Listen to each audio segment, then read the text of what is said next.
setter. I see some gas off the edge. Get that mindset to put your shoulder on somebody. Dig, drive. You're finished. Hey, first down. This is weird. Get worse than that side.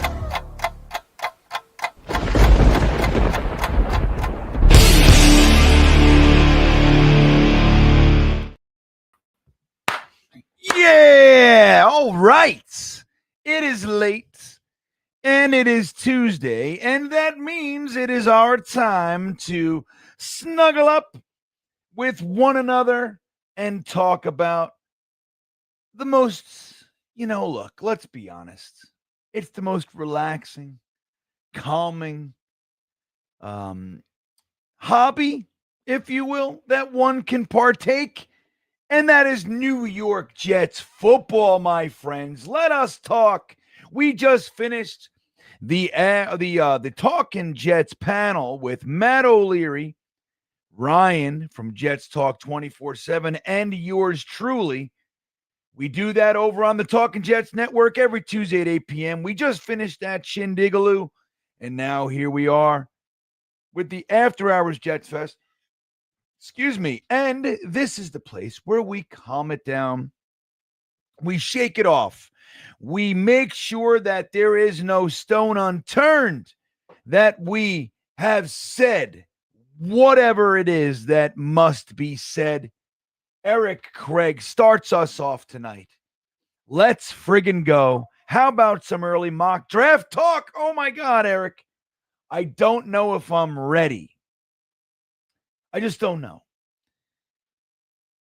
about some of the top prospects in various positions, linebackers, wide receivers, pass rushers, maybe some guard or cornerback. Why would we need cornerback, Eric? We had so many cornerbacks. We had such a wealth of quarterback talent that we traded one Michael Carter II, who not that long ago was just given a massive contract extension by the New York Jets to play nickelback for us for the foreseeable future. We traded him away. We didn't even need defense in return. Nope. Give us a pick swap, 7th for a 6th, and why don't you throw in a little thing called a wide receiver? Give us one guy named John Mechie, 4.48 40, previous second round pick. Give us that guy. We'll take him. Then we said, you know what? Look around. We have so many cornerbacks. Why don't you take our 2-time All-Pro, recent Defensive Rookie of the Year, announced alongside his draft partner, Garrett Wilson, who won Offensive Rookie of the Year, alongside Darrelle Revis being announced as a first ballot Hall of Famer, alongside the 20-plus year exercise finally coming to fruition, the yearly just attempt. Let's call it that. An attempt by Jets fans and some of the media to finally acknowledge the greatness of Joe Klecko, whose jersey is right there, signed jersey, given to me by the great Dom C. Finally announced as a Hall of Fame entry himself. What a night that was. Offensive Rookie of the Year, Defensive Rookie of the Year, first ballot Hall of Famer, and the great Joe Klecko finally getting in as the senior candidate to the Hall of Fame in Canton, Ohio. We said, hey, take him too. Take that Sauce Gardner fella. We'll take 2 first-round picks. And you know what? No, we don't need a cornerback. Give us a wide receiver named A.D. Mitchell, former second-round pick himself, and a 4.35 40 A little better than the Mets. Look at that, Eric.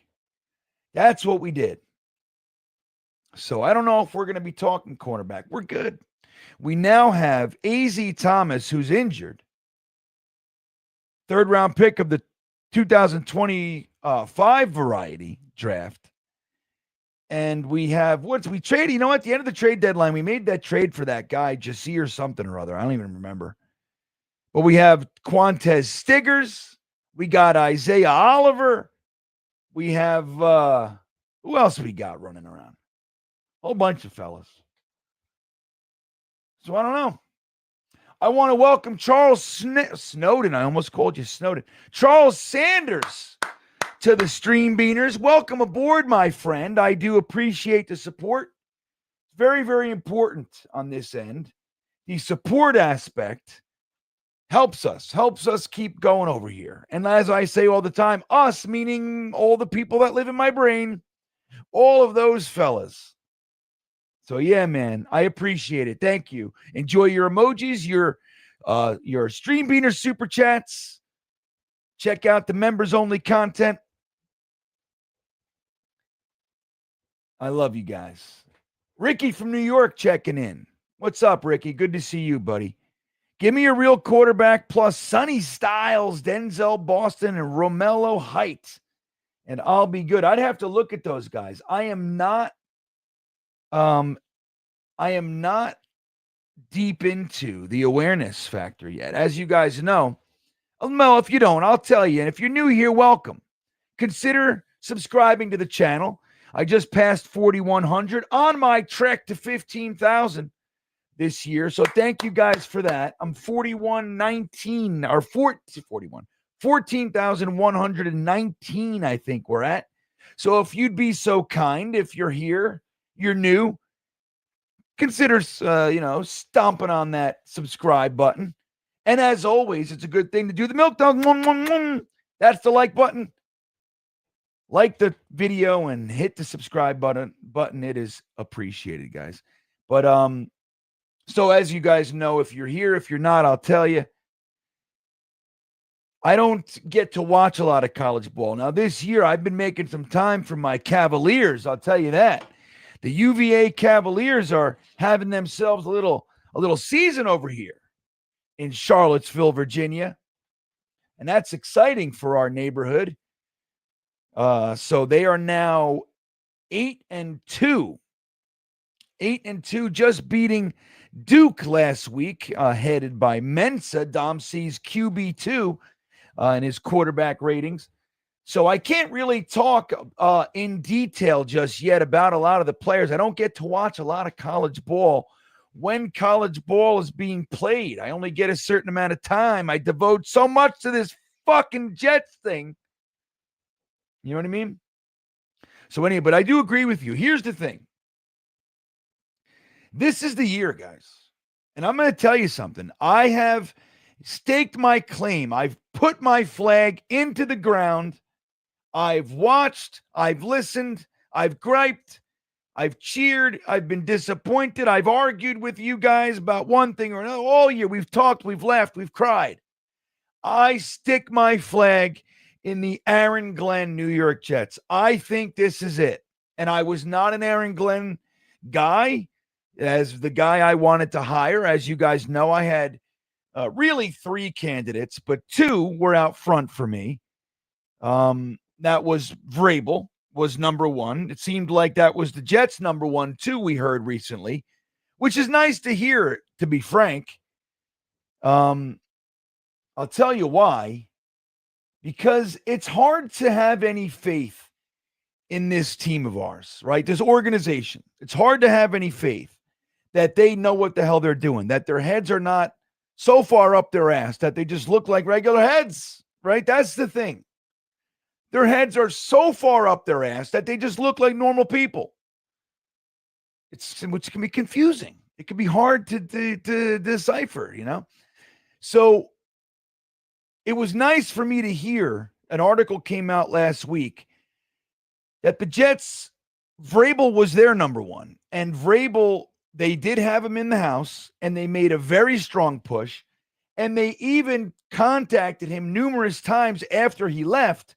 Once Mayo was fired up in New England, they knew, well, look, that's going to be his number one landing spot. So they contacted him again and literally said, what do you need to be the Jets head coach? Do you need full control? Because you can have it. And I've said that many times. I wouldn't have let him leave the building. I would have put an empty check, a blank check in front of him and said, fill that out. It's yours. 10-year contract, done. Full control, done. You get to hire your GM. You're the boss.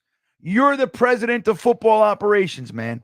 Jaime's in charge of money and nude pics and whatever the fuck else he's got going on. You are the football czar of the New York Jets. That's what I would have said.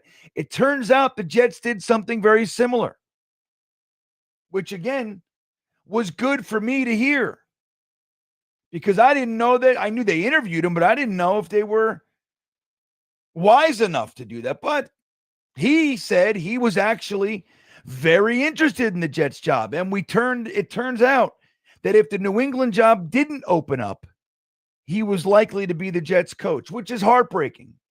It is what it is. Always a bridesmaid, Ricky. Always a bridesmaid. Never a bride.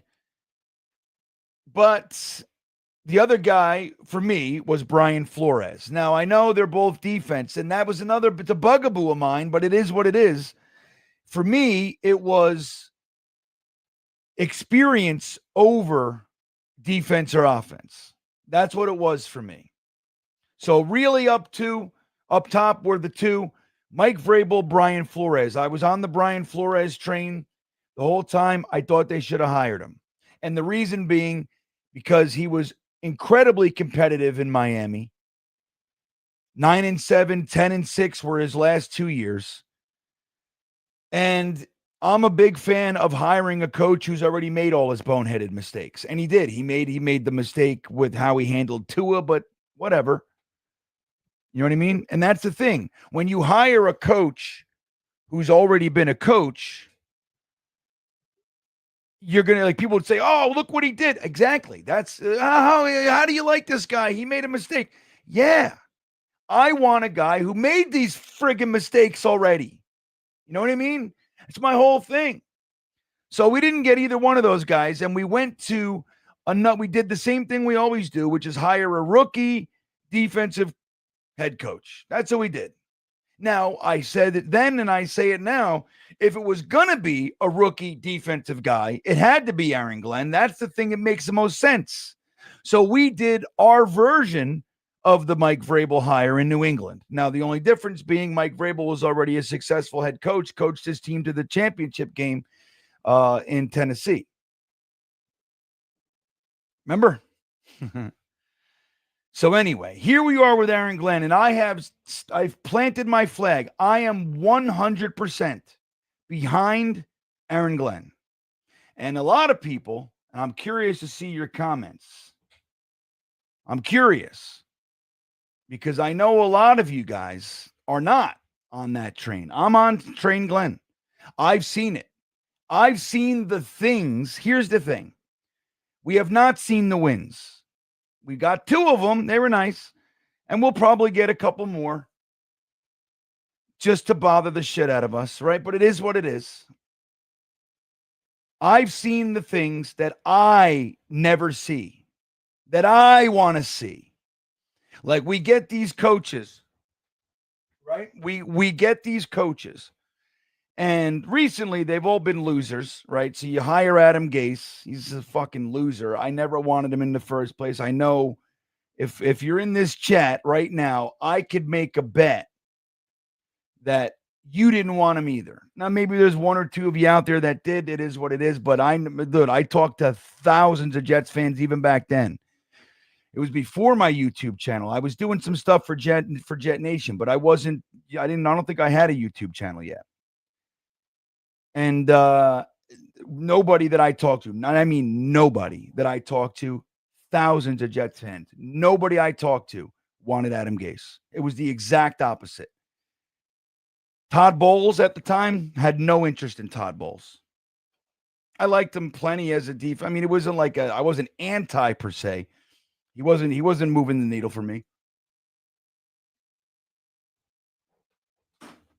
I don't remember who I wanted in that coaching cycle, but I didn't want Todd Bowles, and I didn't want Mike McCagnon either. So there's that. But look at these guys. So here you got Aaron Glenn, and I'm seeing the things that I want to see. Look at this guy. Jay, you know what, JV Free? I'm done with you. I really am. You're just a negative Nelly. Get out of here. I'm done with JV Free. Go away. Everything you say sucks. I just want you to know that. Everything you say is a turd burger. Like you're just like you're negative for negative's sake. And I've fucking had it with you. You don't say anything constructive, positive, or worthy of, giving any more time. Giving you enough. Beat it. So Aaron Glenn has taken the hard road. He's taken the hard road, which is not making friends, not saying the nice things, not being, pleasant for pleasant sake. No, I don't look, the whole thing with the media, honestly, I don't give two shits. Would I, if it was my choice, if I had to choose fight with the media or not fight, I'd probably say not. Like, I just don't really, it's not, I don't want it per se, but I don't give a shit. Here's the thing with fighting with the media that I'm going to point out to you guys. Here's the thing I want to point out is that hold on one second here. Hold on a second here.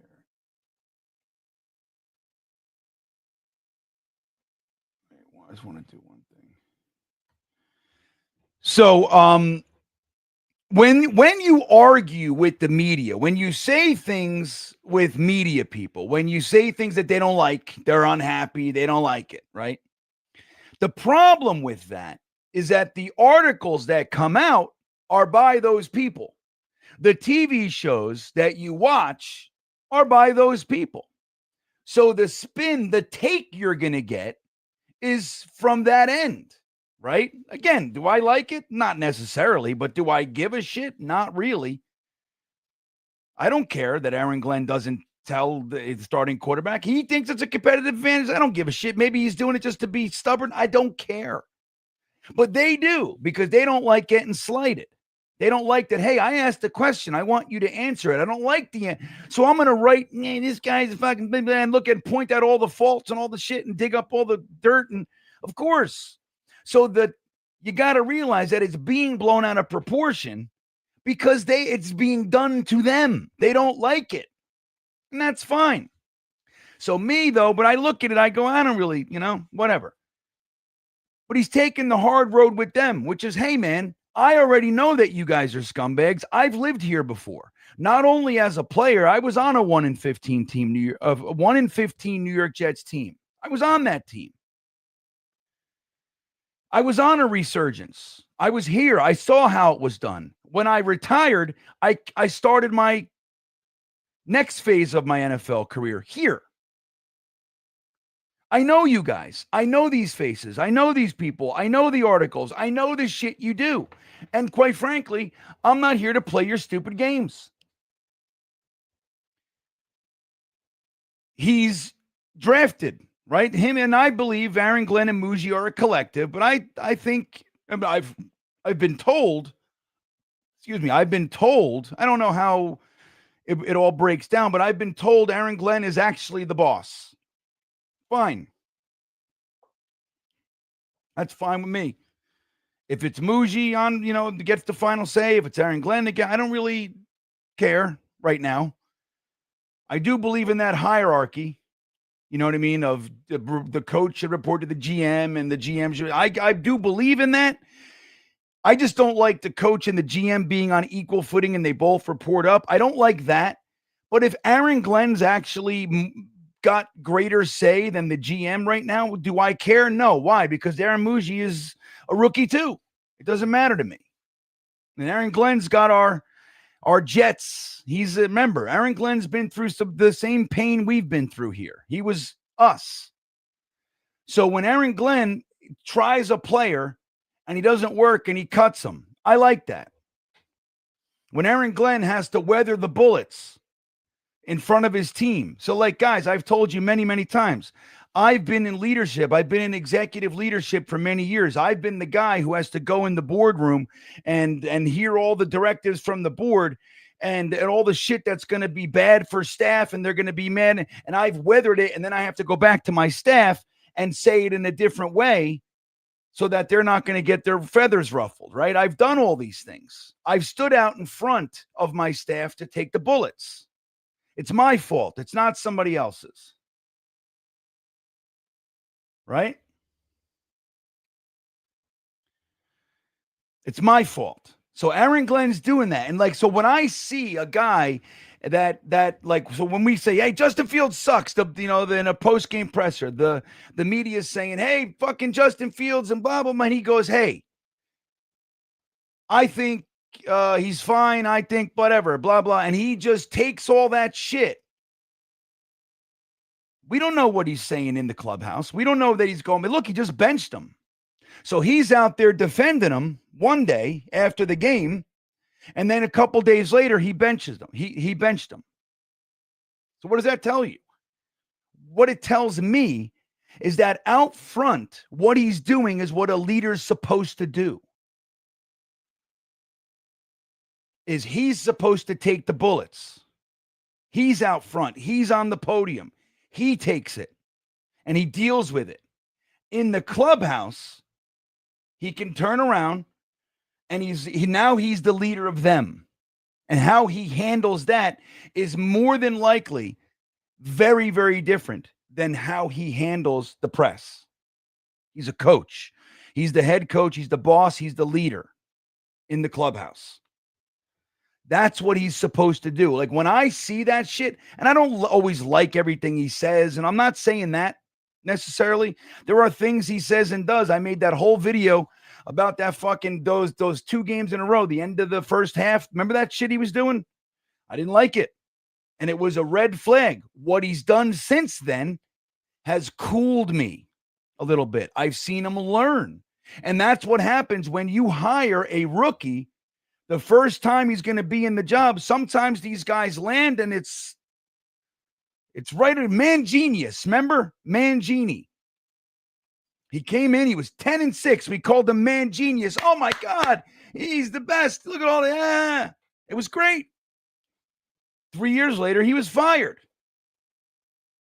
Right?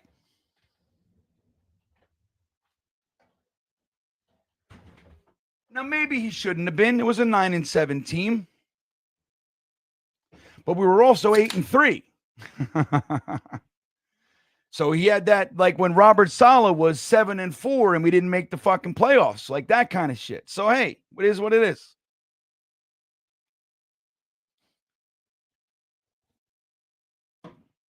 It is what it is.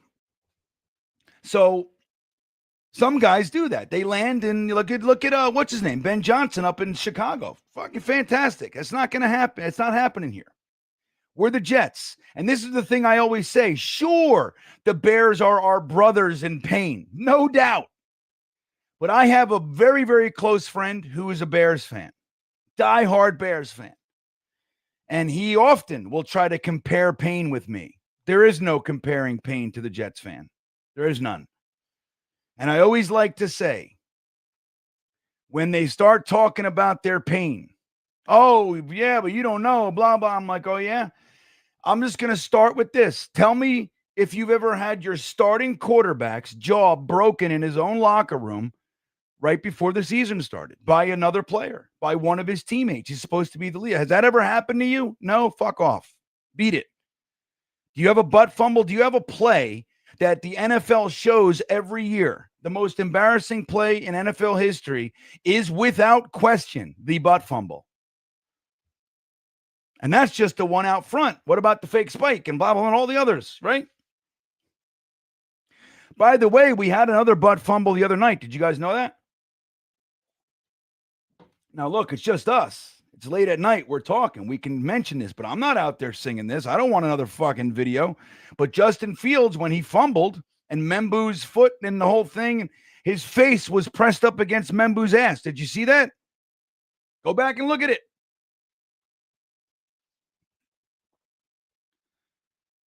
Go back and look. It's a butt fumble. It's just not, the fumble wasn't caused by the butt, but we lost it because of the butt and the foot. That was a butt foot fumble. The bumble. We'll call that one the bumble.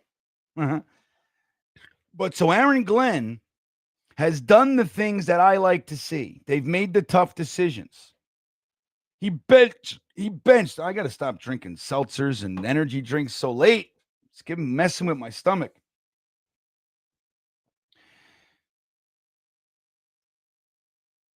He benched his 2 starting linebackers. Essentially, we're a 4-2-5, right?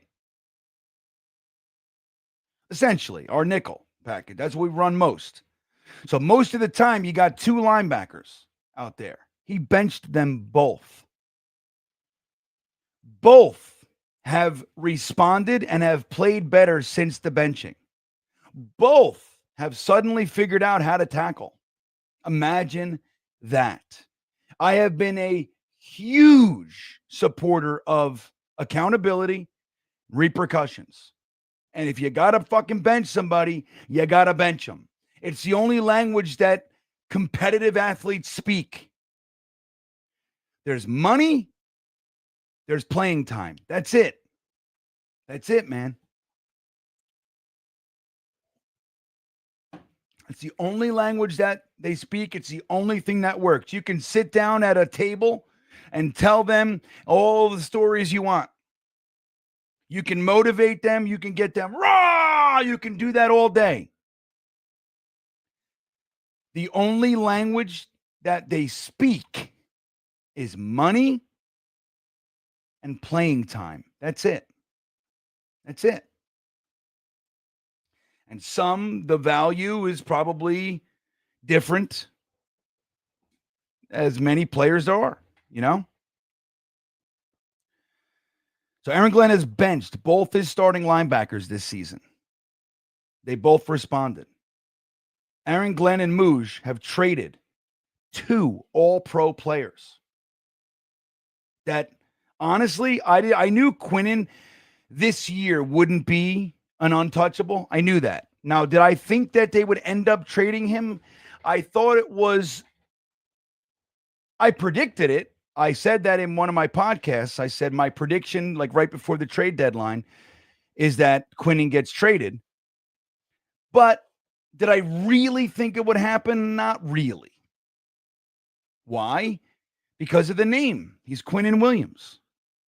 I didn't think that. Remember the value chart of the value that they were putting out? Quinnen, 2nd round pick. That's what they were saying.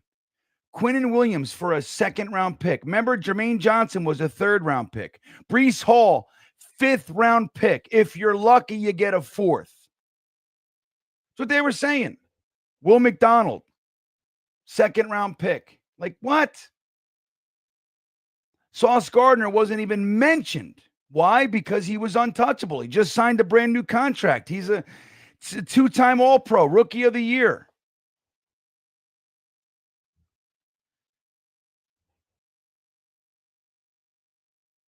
And now they're benching the guy that they went out in the offseason. They cut Aaron Rodgers, or they released him, and they brought in Justin Fields and said, look, we need a bridge quarterback. We're taking a shot on this kid. He looked good in Pittsburgh. He's had a rough go. He looks like he might be coming around the corner. We're going to bring him in. And this year that we got to evaluate and see what this team is and all that shit, they benched him too. And not for nothing, they benched him before. The only reason that he started against the Cincinnati Bengals was why? Because Tyrod was hurt. We all thought Tyrod was going to be the starter, didn't we?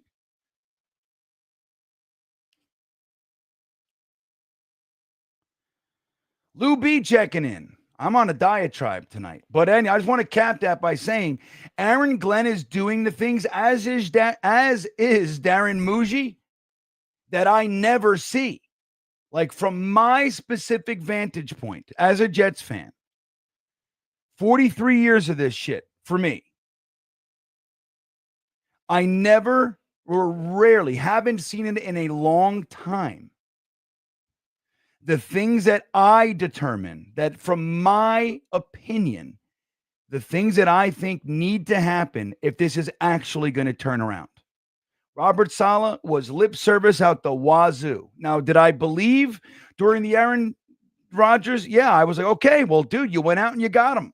We got Brees. We got Garrett. We got the blah, blah, blah, blah, blah, blah. Let's go. Bring him in. Let's do it. I was confident.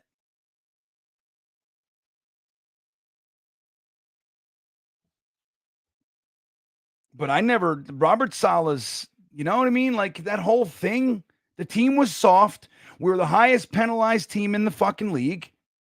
Everybody quits. Soon as there's an interception, the whole team folds. What is this? What kind of leader are you? I never bought in. So anyway, with Aaron Glenn, I see it. It's the exact opposite. And I'm in. Everybody wanted to have him fired. Not me. I've never gotten there. And now I'm 100%. I don't know. That doesn't mean that it's guaranteed to win. Or I'm in. Lou, our buddy, our traveling fool, Lou, says, I'm very scared Tom Brady wants Mendoza. With Crosby looking like he wants out, God only knows what could happen. Bean, what would it take to trade up? Well, we're going to need to see where we are, though, Lou.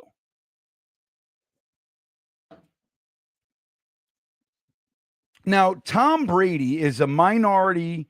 What does he own? 5% or something like that of the Raiders? But he's going to be involved because he's Tom Brady and they're going to listen to his opinion, no doubt. I think that he would want Mendoza as well. I mean, look, we have a lot of time left, Lou, right? We have a lot of time. Let me see something. So here, let me share this with you. I'll share you. We were looking at this a little bit earlier on the Talking Jets panel. Come on. Just do it. This fucking system here, man. There it is. All right. All right. So here's where we're at.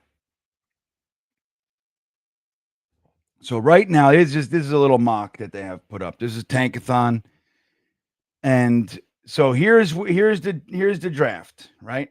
So look at this. They have us at 5 right now. And we would take from their little mock here, the current way it is. They have us taking Dante Moore, the quarterback out of Oregon, who's a hot thing this year. Let me see something.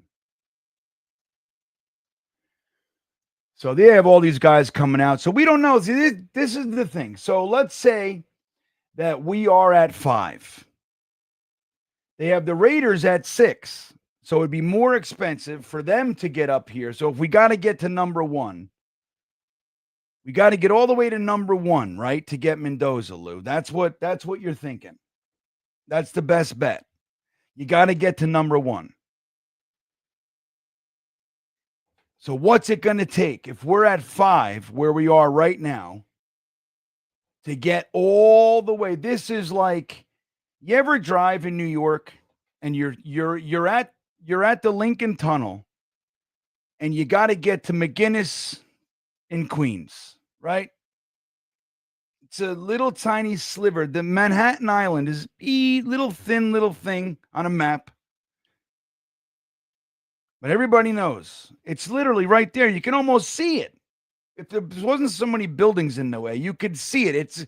It's within it's within the distance that your eyeballs, the naked eye, could be standing in Hoboken there, and you could see McGinnis Boulevard in Queens, right there. You could see it.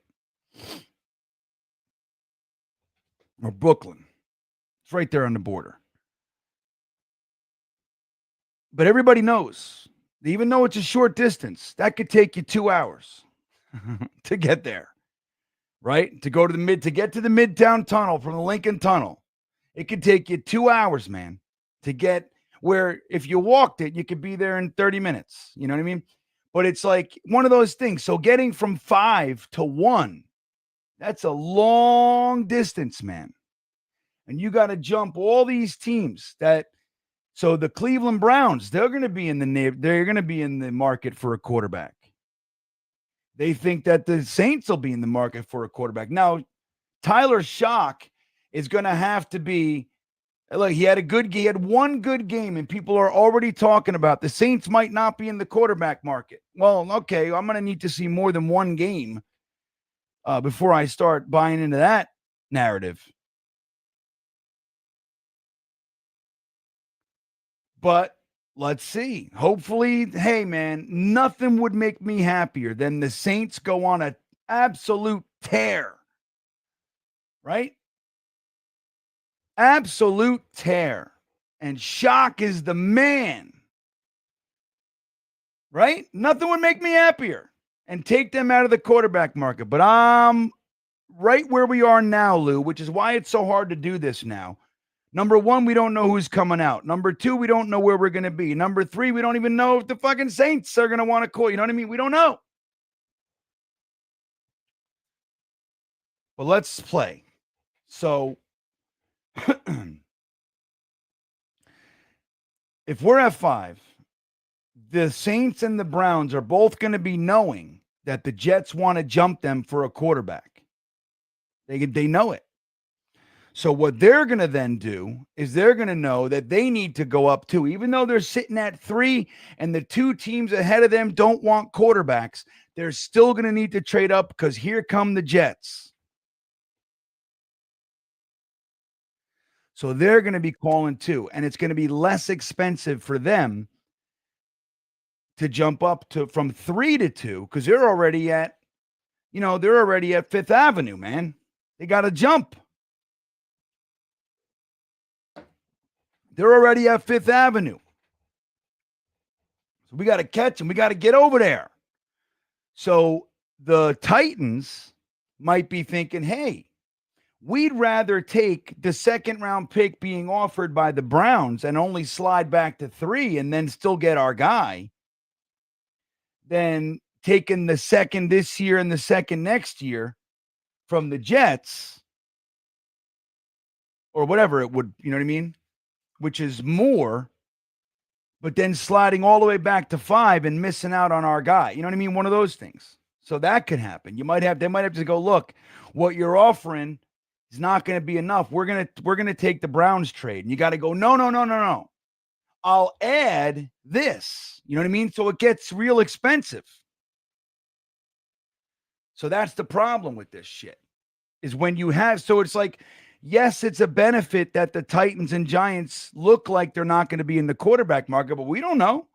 The new regime could come into the Titans. The new coach could look in and go, Cam Ward sucks. We're at pick 1. I want Mendoza. We could see that, dude. Everybody assumes the Titans are out of the quarterback market. There's precedent for this. I'll give you one example.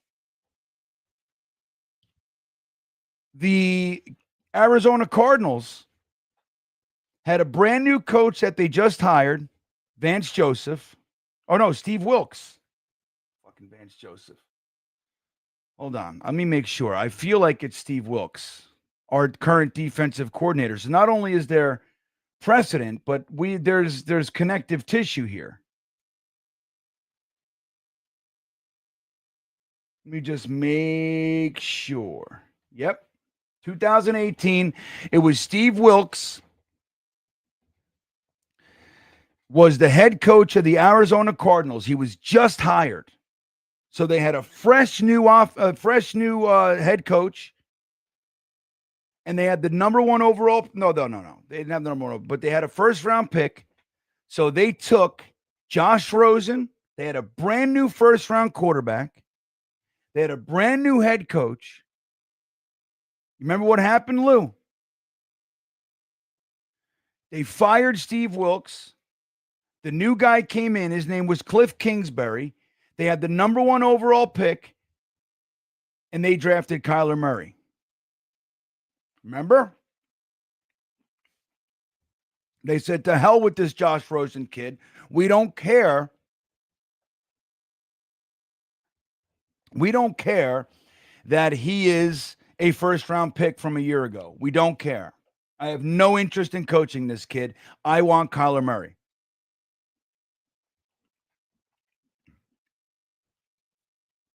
The same thing could happen here. So that's the thing. We don't know. But again, let's pretend. And this is why it's so fucking hard. There's like, I'm on hypothetical 12 here, Lou.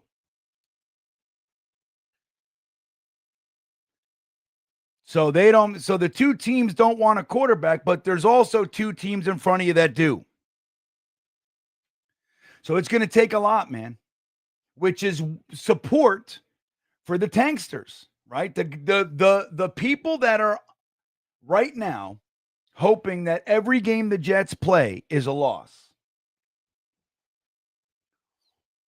are hoping that the Jets lose because of what we're talking about right now. They know that this capital that we just got, the 2 firsts for Sauce and the 1st and 2nd for Quinnen, those picks, including our 2 firsts the next 2 years, are on the table. They are in danger of getting swallowed up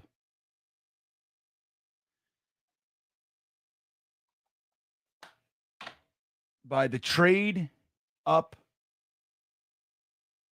to get to the first pick.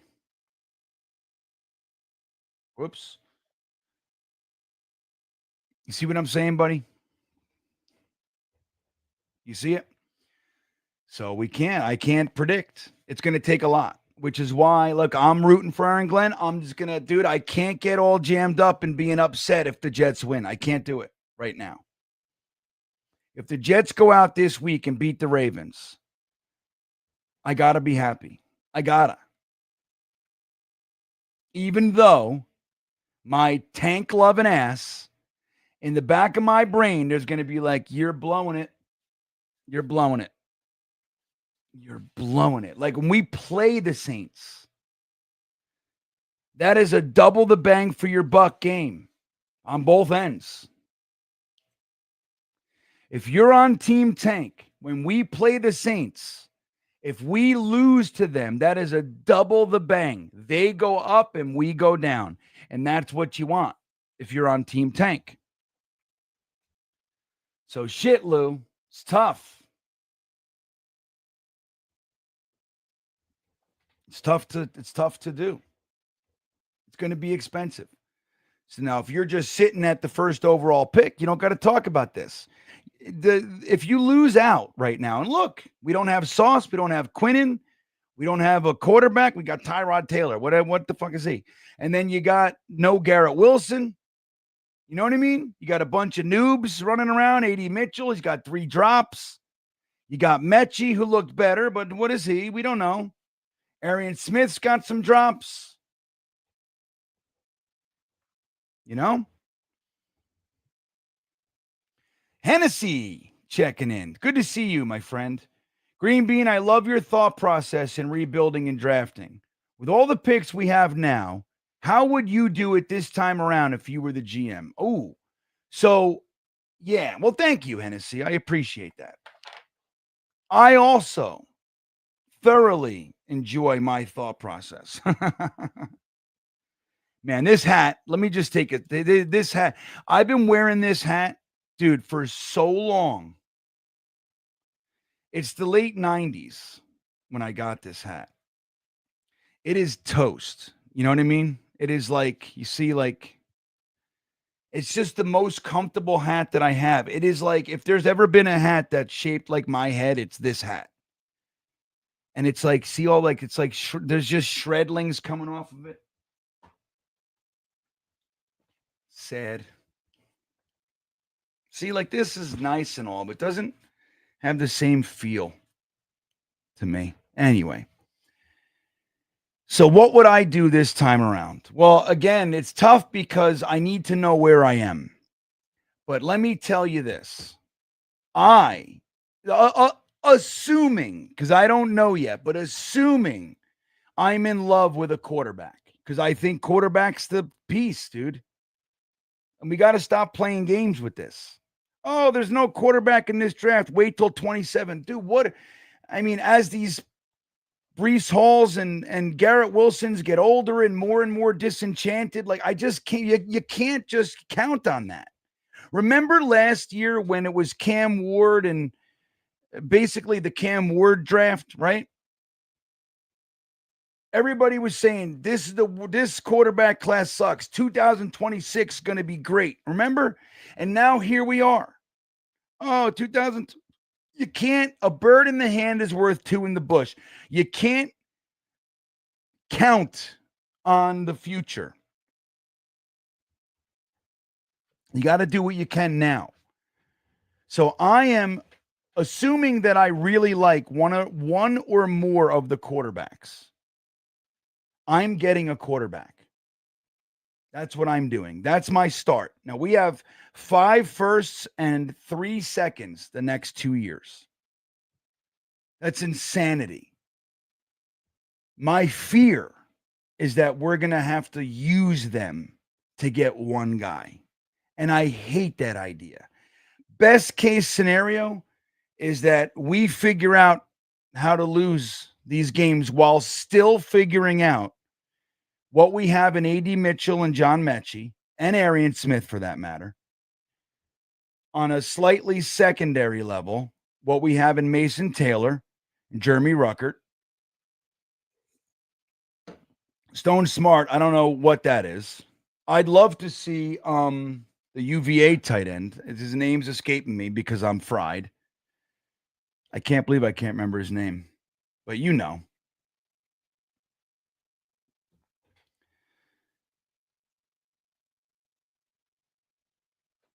So it's, you just got, so if we could figure out how to win out, to lose out, lose the rest of our games while still keeping the clubhouse, evaluating our new wide receivers and some of the defensive backs, right? And our linebacker kid, Mawangoa, I don't fucking know. Kiko.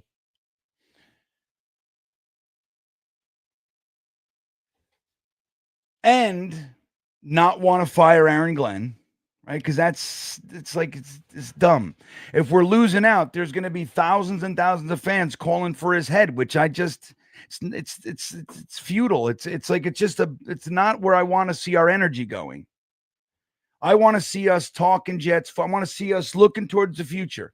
So if we can figure out how to lose the rest of our games, but still keep behind Aaron Glenn and evaluate these guys, that would be fucking fantastic. How are we going to pull that off, Hennessy? I just don't know, dude. I don't know. What I would do is I'm getting my quarterback. I don't care how. I'm getting my quarterback.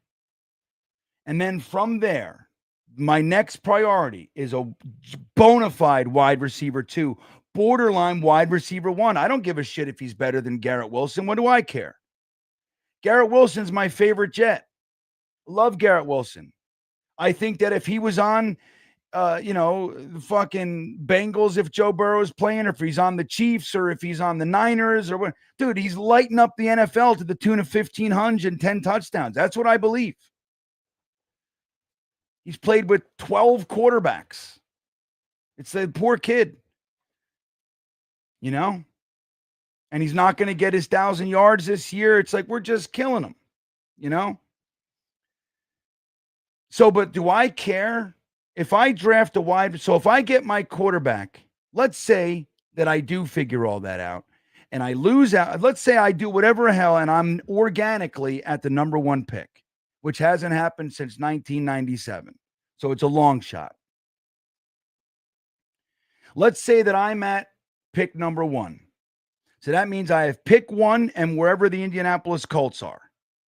So let's say I have pick 1 and pick 28, just because. We're just saying that. And I get my quarterback at pick 1. And then at pick 28, I get a wide receiver that's as good as or better than Garrett Wilson.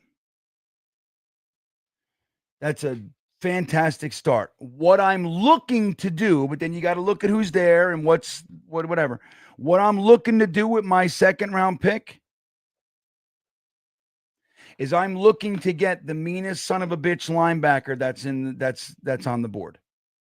Middle linebacker. I want a guy who instills fear.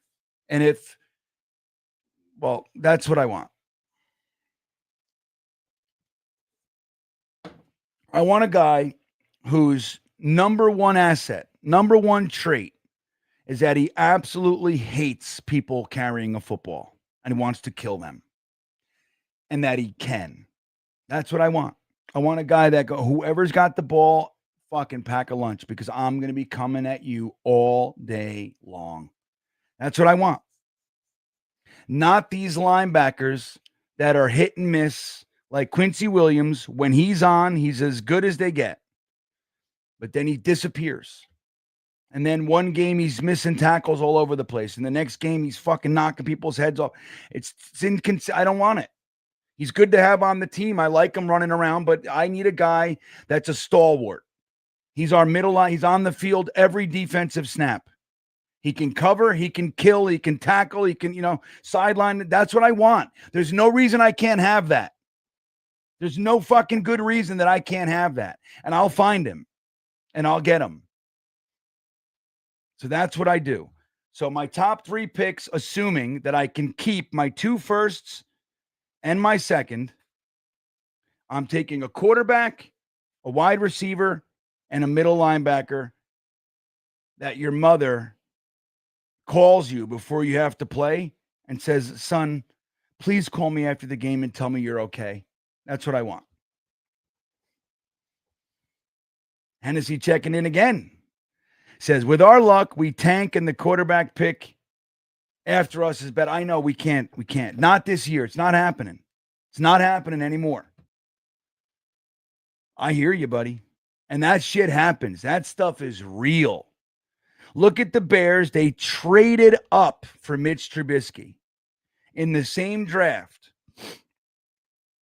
where Patrick Mahomes and Deshaun Watson were playing now or available. Now, Deshaun Watson has since fallen from grace, but nobody can deny his first 5-6 years were out of this world. He was one of the best in the NFL, if not the best in the NFL, right? And he was my guy in that draft. I didn't like Mahomes as much. Deshaun Watson was a fucking badass. That was the guy. But think about it. The Bears, not only did they take the wrong guy, they traded up. They had to have him. They traded up with the Chiefs to get him. I think it was the Chiefs. So think about that, man. They gave the Chiefs picks. And they took the quarterback that's going to go to the Hall of Fame. And you are on quarterback 5 since him. Or whatever. You know what I mean? And you've used now 2 other first-round picks on quarterbacks. So it happens all the time. But that's not happening to us this year. I believe Aaron Glenn and Darren Muji, with the background of Spielman, I think they got it. Engstrand, I think this is the group.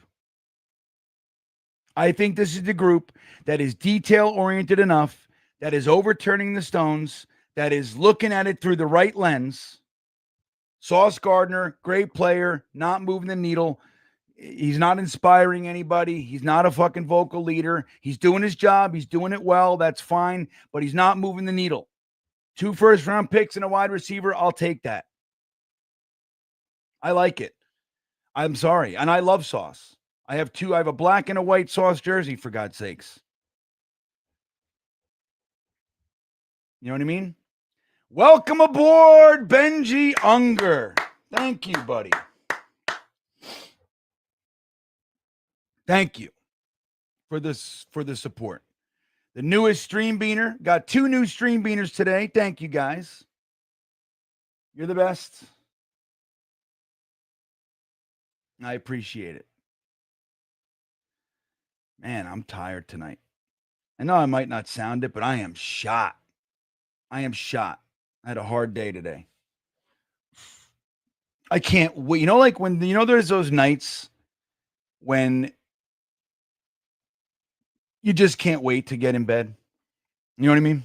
Like those nights when you can feel like your head is heavy. You just know when you lay down, you're going to be sleeping. Because I don't sleep well. Like I don't sleep well. I wake up a lot. Tonight, I can already feel it. And you know what I've been doing? Listen to this little sidebar. I'm trying to read before bed instead of like watching fucking YouTube videos or whatever. I'm trying to read. So I got my Kindle and I put my phone over there. So I can't reach it. I can reach it if I really want to, but I give it a little bit of distance. So I got to like get up. So whatever. And I've been reading, but here's what I chose to read. Tell me if I'm smart. I've been choosing to read The Shining. Does that sound good for a person who doesn't sleep? And I'm going to tell you honestly, you guys want to hear this? Honestly, I've had nightmares 2 nights in a row.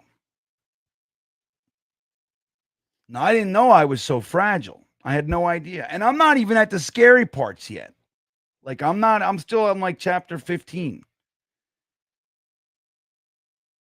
Isn't that funny? Like I'm having nightmares. Like I'm having nightmares of like with my kids, like scary shit, like losing my kids' stuff.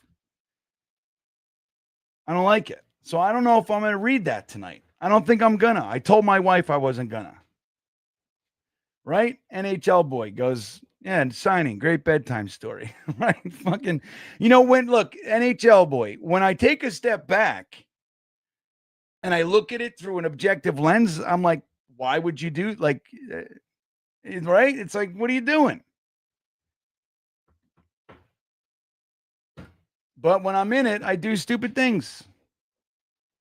I do stupid shit.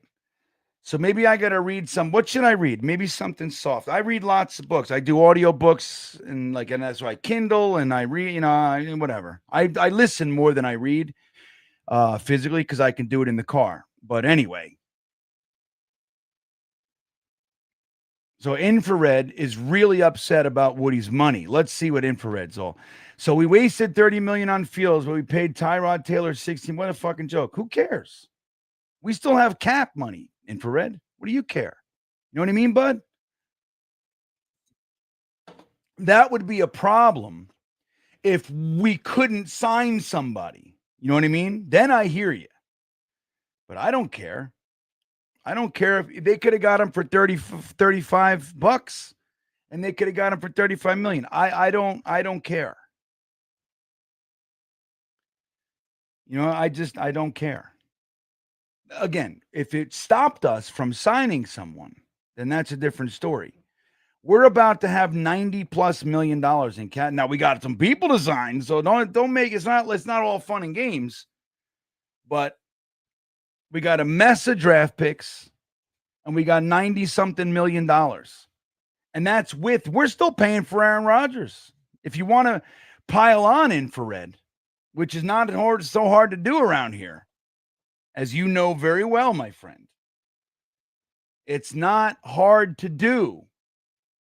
We're still paying, I think next year we're paying $37 million for Aaron Rodgers, cap-wise anyway. Right? 35 mil. 37 mil. But I'll be honest with you. I don't care about Woody's money in this light. Woody has no problem raising ticket prices. And there's no reason for that. The cap is the cap.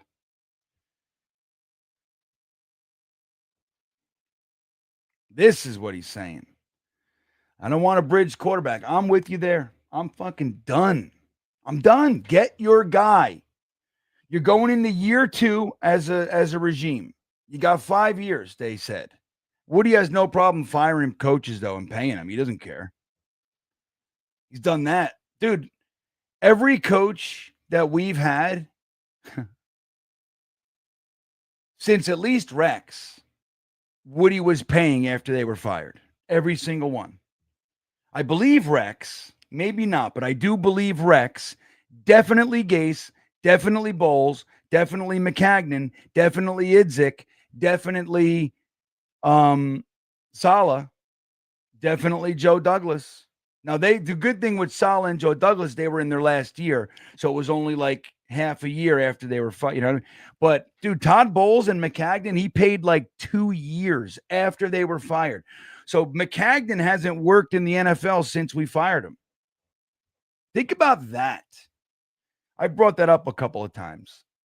Like our guys, like think about this. One day we have a guy out front, whether a general manager, a head coach. Think about this. At one point, we had 2 men. We had Adam Gase and Mike McCagnon as the leaders of this regime. Like here we are as fans. We're helpless. We can't do anything to affect change. We can't do anything. We just bitch, moan, yell, scream, write, talk, whatever. But we can't make any decisions. And we had Adam Gase and Mike McCagnon out front. They were the ones signing free agents like Le'Veon Bell and everybody else, right? They were the ones drafting the players, picking Sam Darnold, and then following it up with 2 defensive tackles, a fucking linebacker, and a tight end. That's what they gave Sam Darnold in that draft.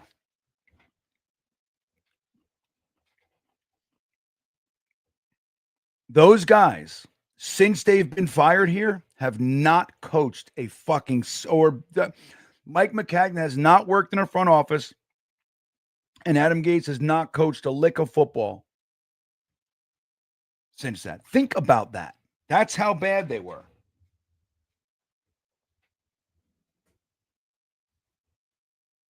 I just lost an orange wedge. Hold on. It's going to be a problem later. Damn it. Where could it have gone? Oh, no.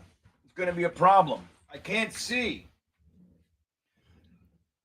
I can't see. It's gonna be a problem. I'm gonna step on it, and the orange juice is sticky, right?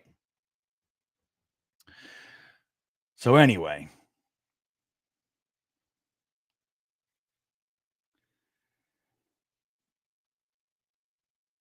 Paul O'Brien says, Gase and McCagnon is like using shit and piss to wash your pants. That's fantastic. But think about that, dude. They were the leaders. We were dependent on their choices. And they're so bad that when we fired them, no one gave them a look. Adam Gase was said to be a quarterback guru who has not gotten a single fucking look by a single NFL team since he's been fired. Not one offensive coordinator job, not one quarterback coach, nowhere.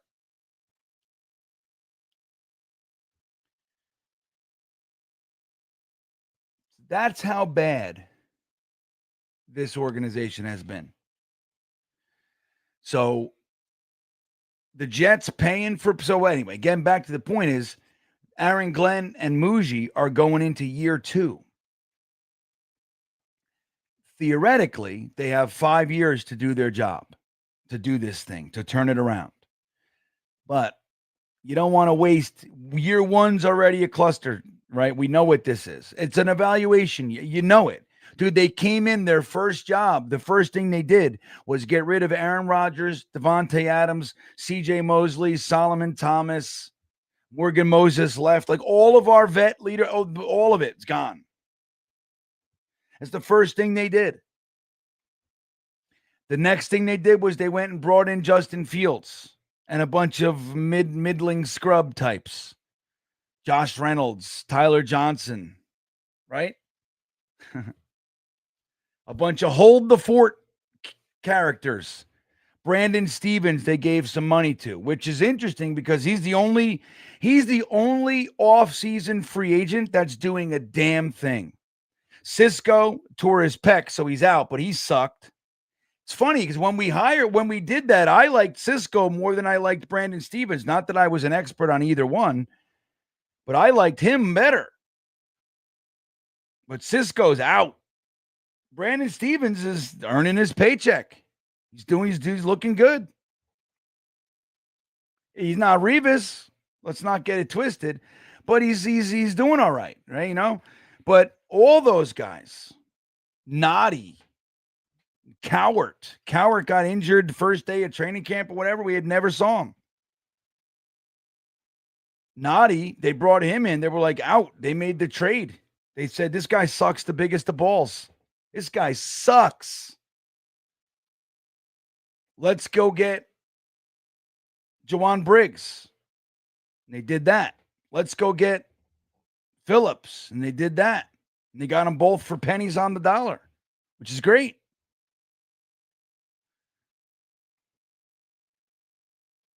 You know what I mean, Jelly Bean?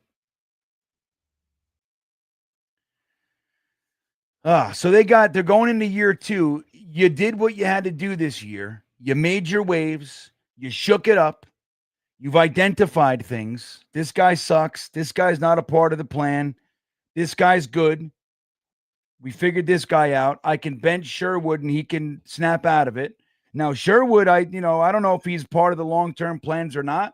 He's playing much better, but he shouldn't be the guy. And I never thought that he should be. You guys know I'm a Sherwood guy, but he's fucking, dude, this year he don't look good. He last couple weeks he's been much better, but he's not going to be the focal, but he can't be that guy that, like, when I talk about that linebacker I want, it's not Sherwood. And I like Sherwood Sherwood's a weak side linebacker from my standpoint. That's how I see Sherwood. And I'd love to get back to a more traditional 4-3 or maybe go for a 3-4 if you want to. 3-4, we don't have to get into all that. But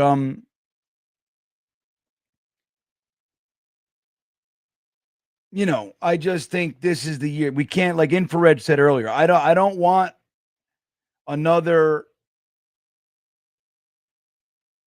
bridge situation. Like we're talking about, bring in Tanner McKee or fucking bring in Marcus Mariota. I can't even believe if we bring in Marcus Mariota, dude, I'm going to lose a lot of faith. Marcus Mariota sucks. Like he sucks. And I don't care. Oh, as a backup. I don't even want him as a backup. If you're going to do that, just fucking keep Justin Fields as the backup. He knows the offense, he knows the people. I don't want to do that. I don't want to start over with Marcus Mariota, dude. We can't play these games. Get your quarterback this year. And if you go, let's say they can't get their top, you can't trade up. Everything's shut down. You can't get Simpson and you can't get Mendoza. It's just not going to happen. And you decide to take more, or you decide to take somebody else, but just with one pick, like you're organic, you have 2 firsts, you use one of them, or maybe, you wait and you use the later one, or you use the second round pick, whatever. And you do everything you can for him to succeed. If he's not succeeding, fucking next year, you draft another one, dude. You got to get this right. It was Joe Douglas's undoing. Joe Douglas made 2 big mistakes. 2 big ones, lots of other ones, but 2 big ones. One was Zach Wilson. The other one was Robert Saleh. Done. It's a wrap. You got to get it right, man. Aaron Glenn and Muji have to get the quarterback thing right. And I can't say this enough. When you get them in the house, as many resources as you can.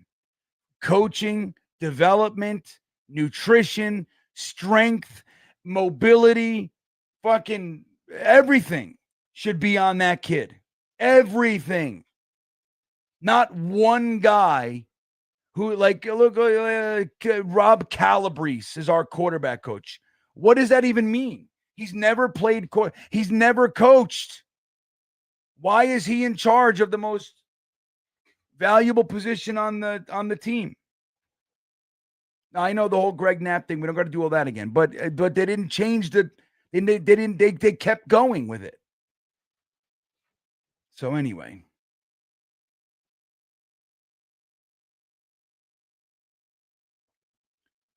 You know what I'm saying, everybody.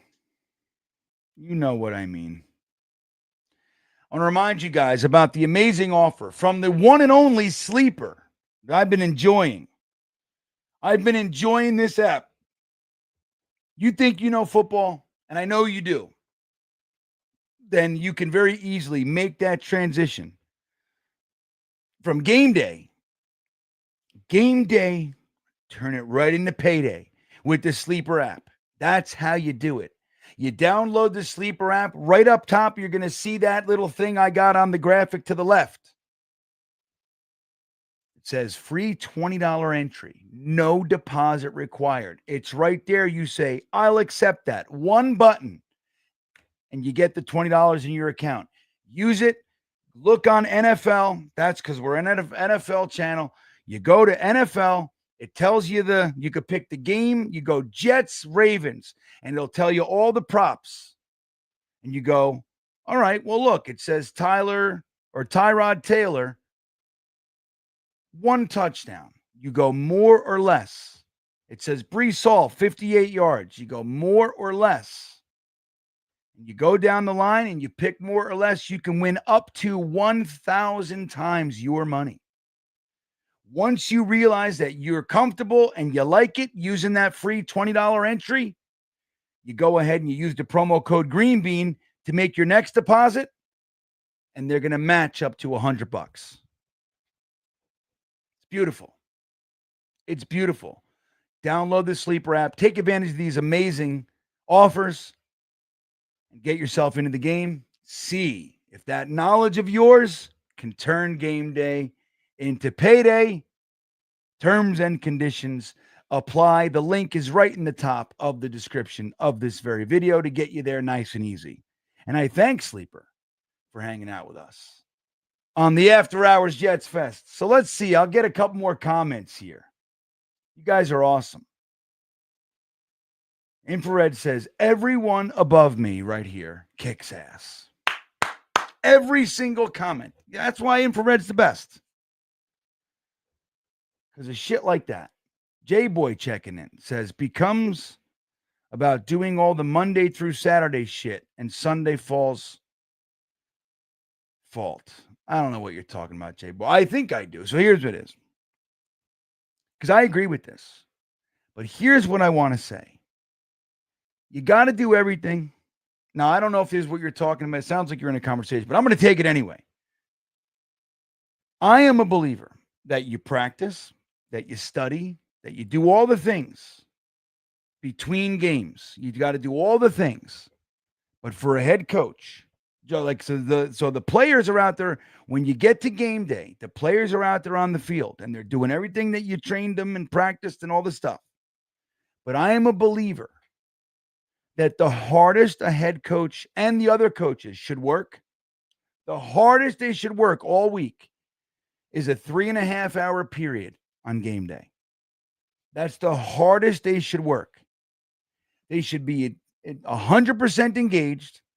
They should be thinking the whole time, reacting. Well, I had this plan, but that coach over there seems to have counteracted what I'm doing. I got to figure it out. And I got to figure it out now. If I got my guys prepped perfectly and they're out there and they're not doing it, it is my job during the game to engage that issue and fix it now in real time, which is why I hated watching Robert Saleh walk up and down the sidelines. The only time I felt like he was engaged was if the ref was talking to him about a penalty or something, or if we were winning, something good was happening. Then he's got to be fucking corralled by his get back coach. Other than that, I felt like Robert Saleh was standing there doing a whole lot of nothing. Never talking, never on this, remember like in the olden days, all the guys, it's a cold day. And you got the offensive line, everybody, they're sitting on the hot seat and their feet are in the little piano looking slots and their feet are in there. And the offensive coordinator's got his notes out and everything. And they're all sitting in a circle. You know what I mean? They're all like they're all tucked in. They're all listening to each other and they're talking and they're looking at stuff and they're correcting. That's what I think should be happening. I hate when they pan to the Jets and they show a bench and they're like this. Like, what is that? What is that? Now, a player, sure, you got to relax, you got to rest and all that. Yeah, of course. Of course. But they should be working. It's a 3.5 hour period. This is why you're paid $18.7 million a year guaranteed. You know what I mean? Fucking work. And if you get banged up on the field, you tape it up and you go back out there, damn it. Which I know is a pipe dream anymore. You know what I mean? All right, let's see. How many positions, Billy, our good buddy, Billy SBC checking in. How many positions would the Jets be weakening to trade up for a quarterback? I don't know. It's hard to say. How many positions have we been strong in for years and couldn't get more than 7 wins in the last 15? We haven't had more than 8 wins in 15 years. Isn't that something? And we've had the best defensive ends. We've had fucking all-pro defensive tackles. We've had all-pro cornerbacks. We've had great, wide receivers running around. Good. We had Eric Decker. We had Brandon Marshall. We had fucking, obviously, Garrett Wilson, right? Corey Davis. We've had all these guys running around.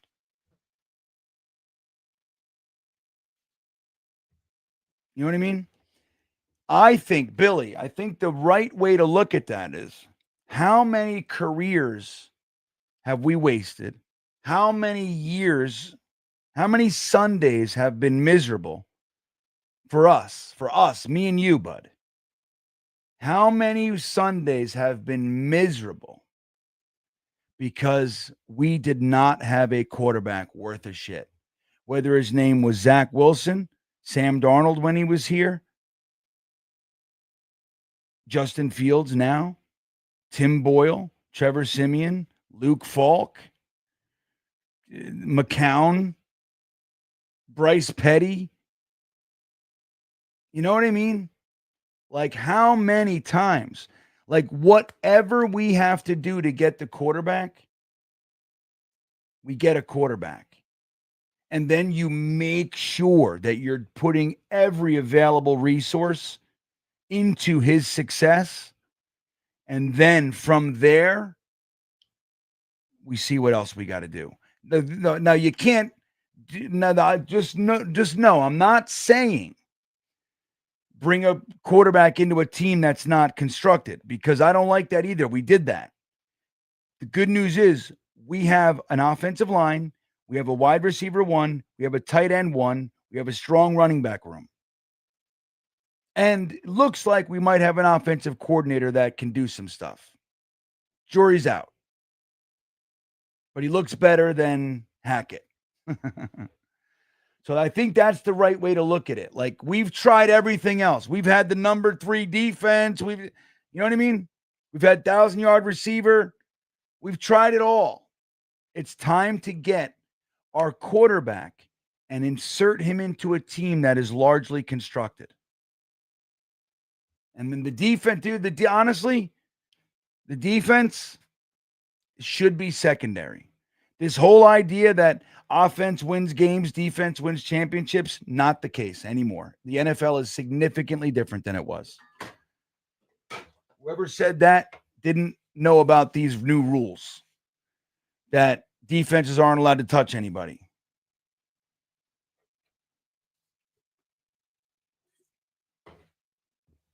Ricky, this is a good one. Weeks 5 through 10, only 18 penalties for 127 yards. That's like 26 yards a game. Now in New England, right, we kind of reverted some. Think about that. We have been the most penalized or a top 5 most penalized team for the entirety of Robert Saleh's era. And I believe before that, I just don't remember.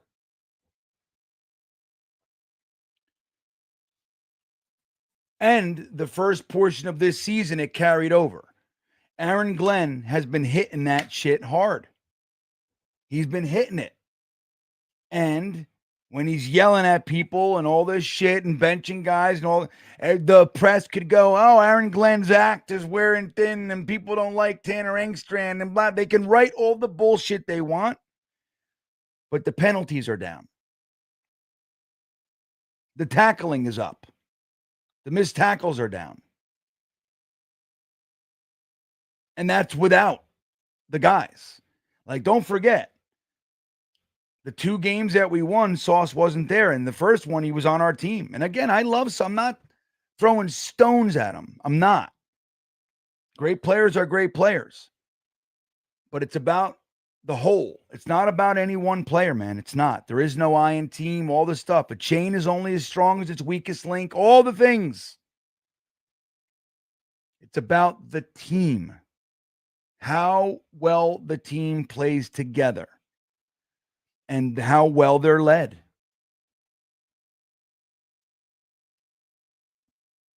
Penalties are killers. Game killers. When you pop off a 28-yard run and you get called back, so you ran 28 yards, you popped off a 28-yard run right up the gut, and you find out that one of the guys held, or there was an illegal shift or illegal man or whatever, all the things. And so it goes from a 28-yard gain to a 10-yard loss. And now it's 2nd and 20. You know what I mean? That is a 38-yard flip.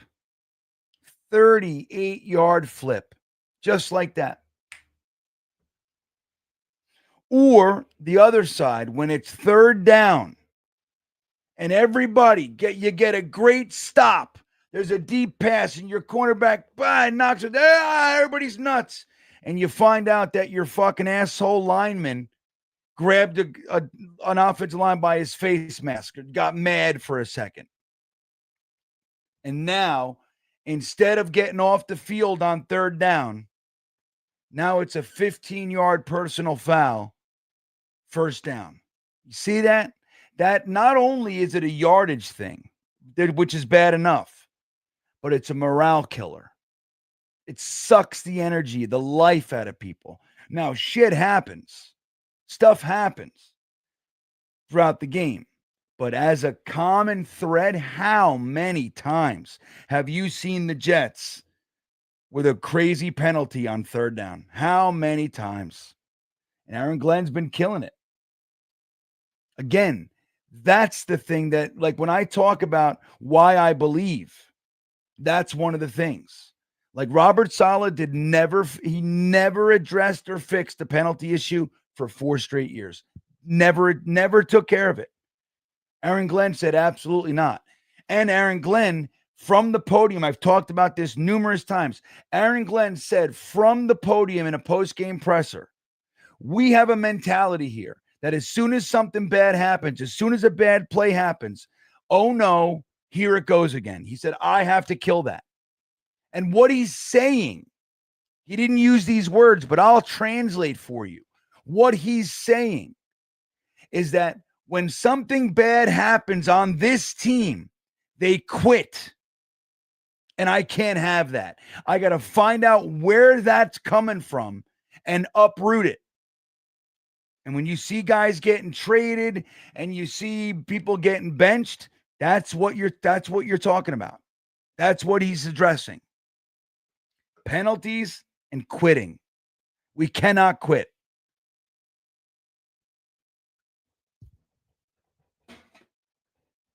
Okay? We can't quit, guys. Okay?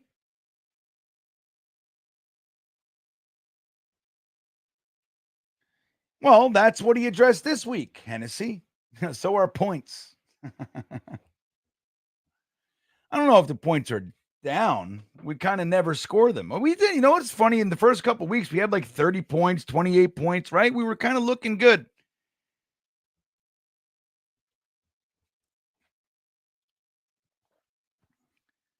Well, Hennessy, look, like, what are you going to, like, you got to start, like, that's like saying, right? You want a new house, right? You want a new house. And you're wondering why this fucking contractor, like, so you got all these guys promising houses and they put up a shack and it falls down and you keep going through this whole thing for 40 years. And then you get a contractor here and he's like, look, the problem is you haven't built a foundation yet here. That's the problem. And you go, just get me a house. And he goes, okay, I'm going to build you a house the way I know to build a house. And you come back in 2 weeks and all he's done is dig a fucking hole and put these gray blocks in it. Dude, I said, give me a house. Yeah, but I got to be, fucking great. So you fucking put in a bunch of bricks, a bunch of gray concrete blocks. Yay. You know what I mean? And he's like, this has to be first. This has to be first. The house I build, because I'm doing this, is going to stand. It's not going to fall down like the last house you had. I know you had the number 3 overall defense. And we're not that. We're 26th.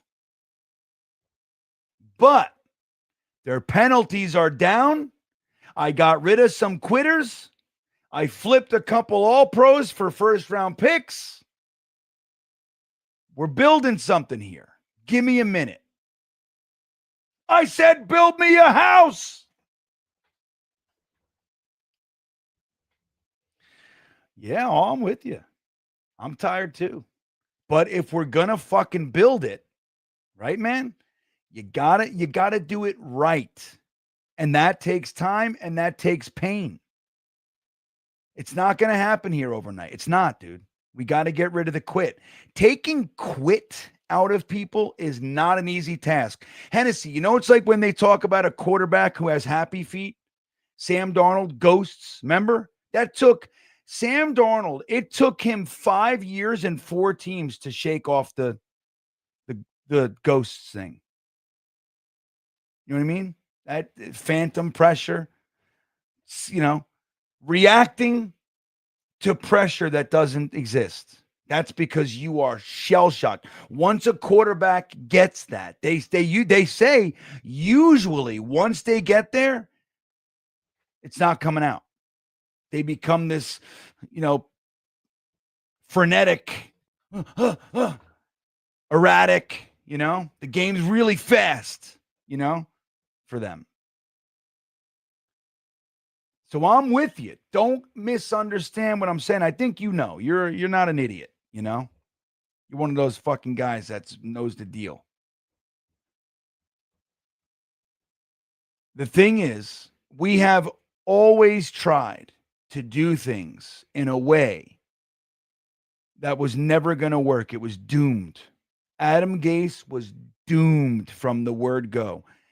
Firing Mike Tannenbaum, keeping Rex, and hiring John Idzik was doomed from the word go. It was never going to work. You bring in John Idzik, who's a first-time accountant-style GM, and you got Rex Ryan, who's been here for 4 years, has led the team to 2 AFC championship games, was 8-8 the year following. So he had one bad year. You think John Idzik is coming into this house as the new guy and is somehow going to have any say in the room where Rex Ryan is sitting? Ain't happening. Ain't happening, yo. Rex was the boss. He had Woody's ear. Dude, Tannenbaum got fired. And they kept Rex. Tannenbaum was here since Bill Parcells. Tannenbaum created the fucking poison pill contract that stole Curtis Martin from the Patriots. And Rex stayed. Think about the power inside this house that Rex had at that moment. You bring Idzik in, you're like, dude. So we got to do it the right way. And it starts with, let me get in the house. Let me meet these guys. Let me put their feet to the fire and see who cringes. Let me see. They can all talk their game. I know they're going to run fast. They're going to practice hard. I know that already. I got to see who they are when the going gets tough. And that's what we're watching.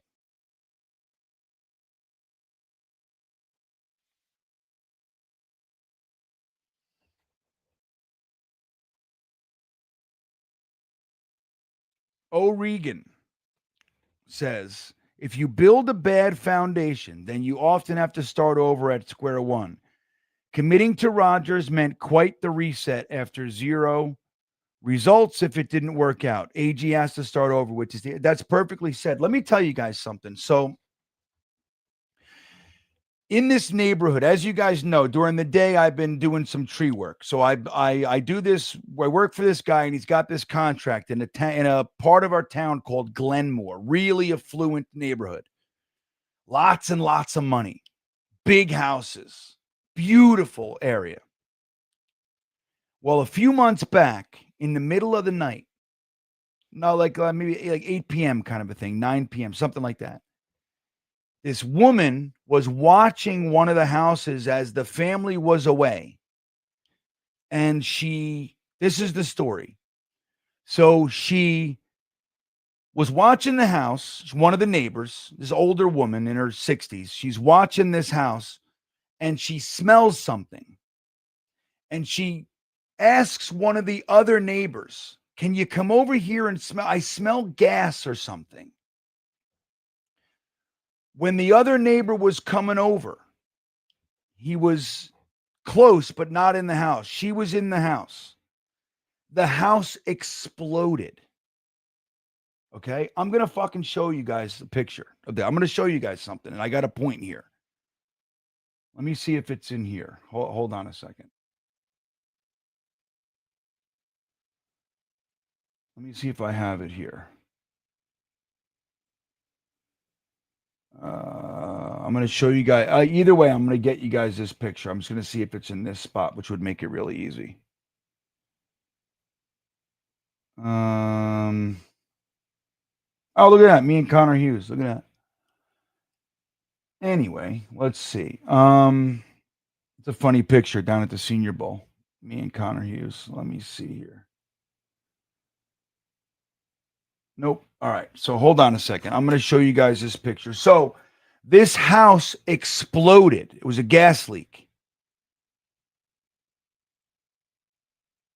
And this company that I'm working for a little bit here,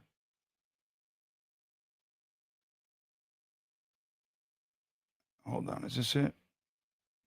Is going to go in and clean this up. So this house, dude, I got to show you guys this. You're not going to fucking believe it.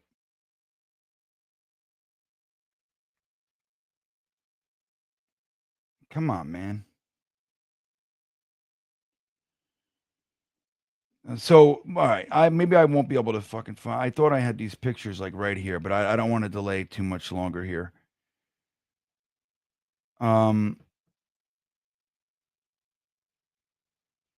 But so here's the point. This one house exploded. Guess how many houses have to be torn down? All right, here it is. All right. All right. 12 houses have to be torn down. 12.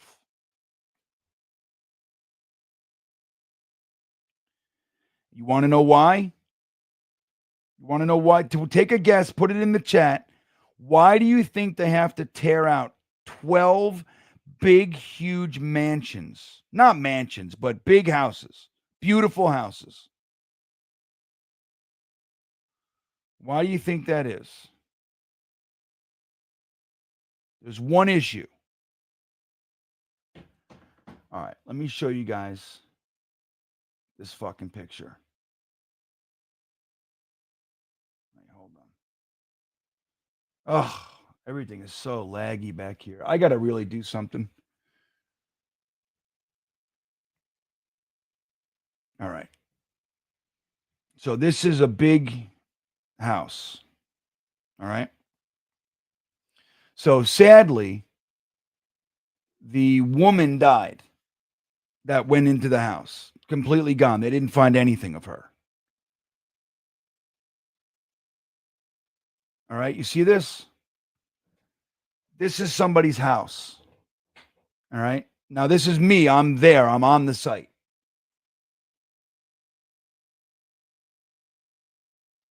Can you guys see that? So that's this. Oh, I don't know if you guys can see my mouse. See my mouse, my cursor? So this is the lot where the house is. This is the neighbor. And we were cleaning stuff out of the trees. We had to go in there and get all this shit out of the fucking trees. So this is where the house was over here. See it again? So this is inside the house. There's nothing left of the house. 12 houses have to be torn down. You want to know why? Right. O'Regan said it. Damaged foundation. And Paul O'Brien said the same thing. Hennessy said the house was built like the Jets. No, it's actually much better. And still. So anyway, 12 houses. Like, dude, you got to see him. Like, there, I was there like 2 days later. Fucking windows 5 houses away blown out. I mean, this was like the biggest thing. The foundations got cracked. Like, they lost their integrity. 12 houses. They have to tear them down, dig everything out, and start over. We signed Aaron. We did the Zach Wilson thing. It didn't work out. We went and got Aaron Rodgers. We put all of our eggs in the basket. We knew we were doing it. It was a choice.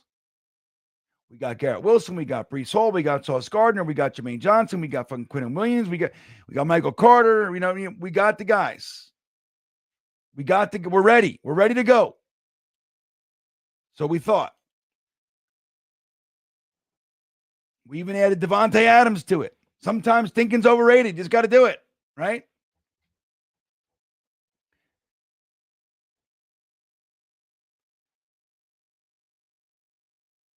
You have to, like, we did it. We put all our eggs in the basket. It didn't work.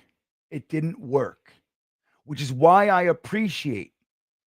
Again, you guys know I was on the keep Aaron Rodgers, Devontae Adams. Let's just fucking take one more swing because I wanted to hold on to it. So just take one more swing at it.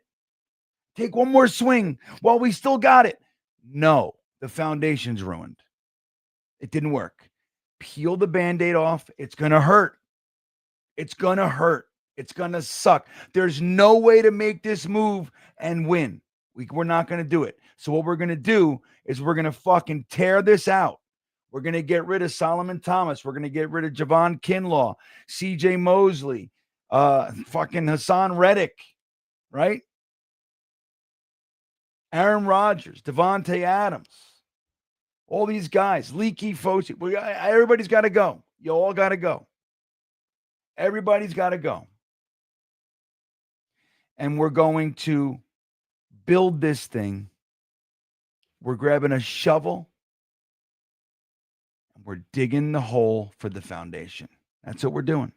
And it looks like penalties, benchings, cuts, trades. That's what it looks like.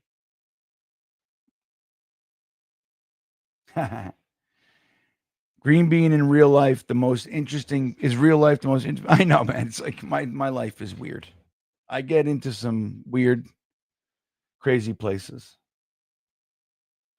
Yeah, well, Ricky, the roofs were damaged too, but that can be fixed. Like you can keep the house.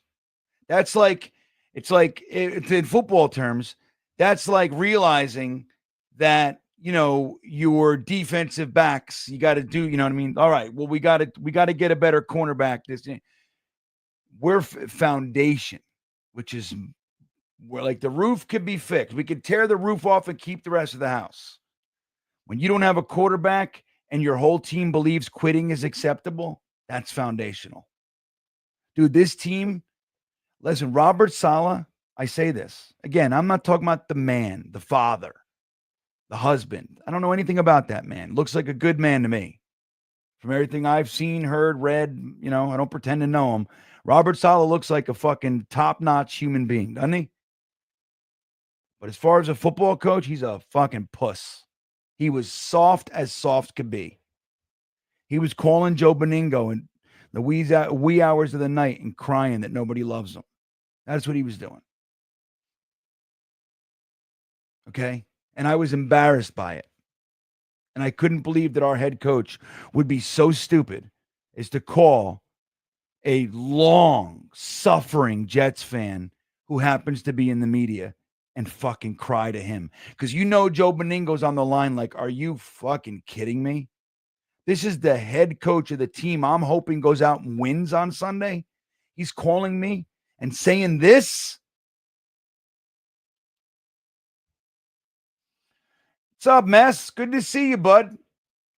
Good to see you. As always. Where's Aunt Gina? She's been around. She comes around on game days. You got to hang out with us on game day, buddy. I miss you.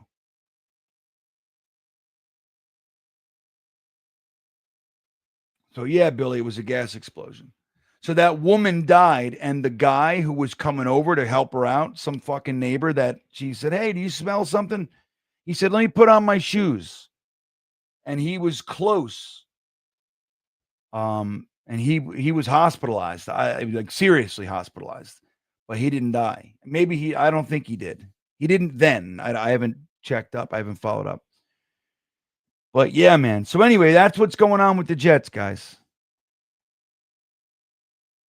That's what's up. Robert Saleh was a pussy. The whole team knew it. And they knew if I quit, like here it goes. Why should the attitude in our locker room on game day, especially, was when shit started going, I'm not fucking hurting myself for this bullshit. That it. And that's when then Robert Saleh would go in the podium and they'd go, well, dude, you got guys penalties, you got guys dropping the ball, you got guys missing tackles. What are you going to do? He goes, what do you want me to do? Make them do push-ups? And he said it 100 times. Guys don't want to be told. They don't need to be told that they're doing something wrong. They want to be told how to fix it. Fuck. I'd never heard such ridiculousness in my whole life. This guy's cooked. These guys are eating his lunch. Remember Robert Saleh in one of his first press conferences said, I talked to them about how to make them the most money. Dude, so remember that whole bullshit that he was saying? I tell them if they listen to me, I'll put them in position to get a good contract. Like, I get what you're saying, but way off. I'm like, this fucking guy's cooked. This guy doesn't know what he's talking about. And now he learned the hard way here. He went back to his warm blankie. Shanahan's taking real good care of him. He's doing great in San Francisco, of course. and he's going to get another head coaching job, and he's going to look great because he learned. These guys walked all over me. And he's talked to Shanahan and some other people about the mistake, and they told him, look, man, you can't be such a pussy. Run up all the steps you want, but when it comes time, you can't be a pussy, man.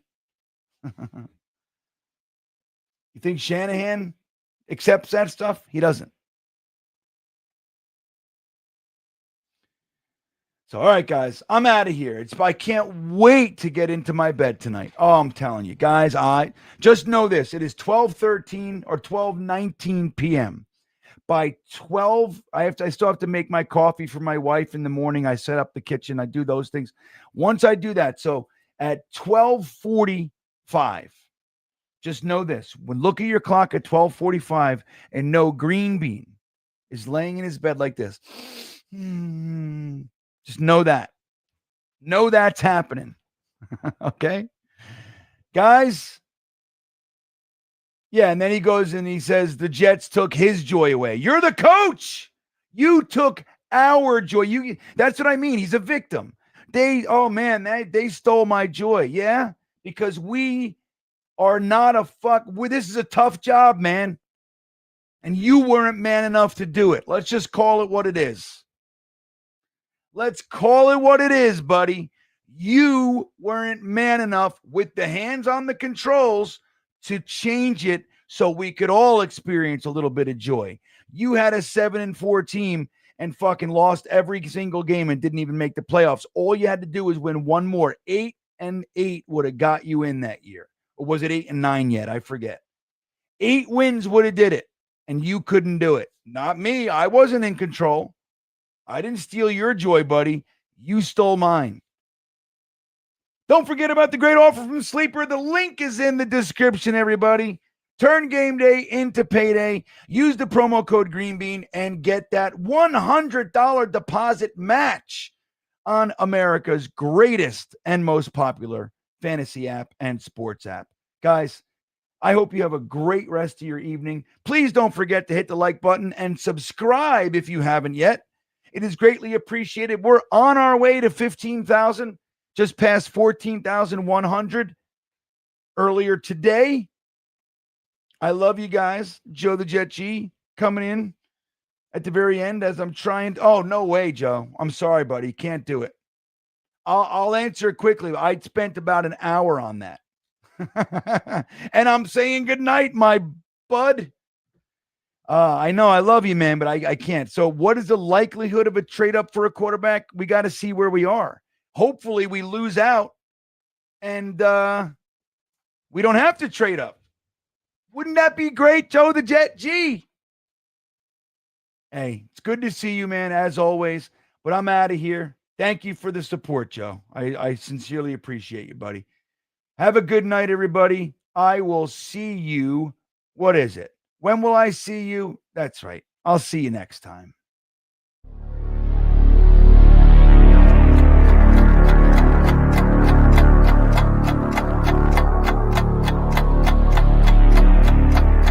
I think he's going to be day one, a violent vertical edge setter.